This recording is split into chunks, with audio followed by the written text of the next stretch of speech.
Hi and welcome to this Photoshop tutorial. In this tutorial I'm going to show you how to take a photograph and turn it into a hand-drawn image. So I'm using two ingredients here, a photograph and also a paper texture. Now you can obviously download these online for free, but you can also create your own. So you could always crumple up paper and you could use various art materials and then you can scan them into your computer. So if you have a color image, I recommend that when you try this you click on Image Adjustments and go to Desaturate to remove the color from the image.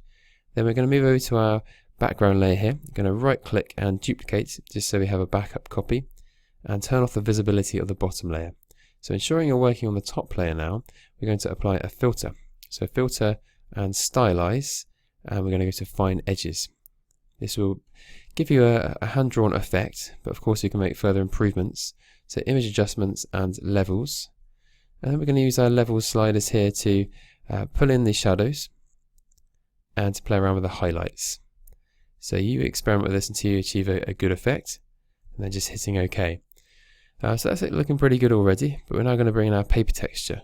So moving across to the paper tab here, you check in the move arrow selected, click, hold and drag, hold onto the tab there and then let go and drop it into your image. So lining that up, doesn't quite fit, so if you want to resize it, it's edit, transform and scale. A nice little shortcut here is Ctrl+T, and then you can just pick up the corners and drag it into place, and then just double clicking.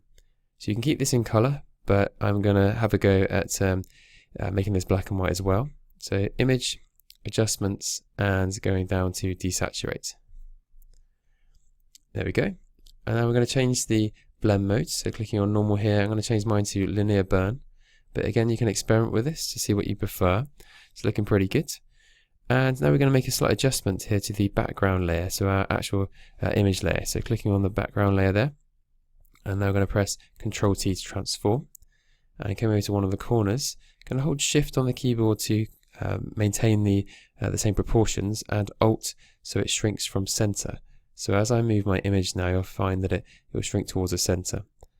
There we go. Once done, just simply double clicking to confirm. So you could keep it at this stage, but there's a few extra bits we can apply, so let's go for it.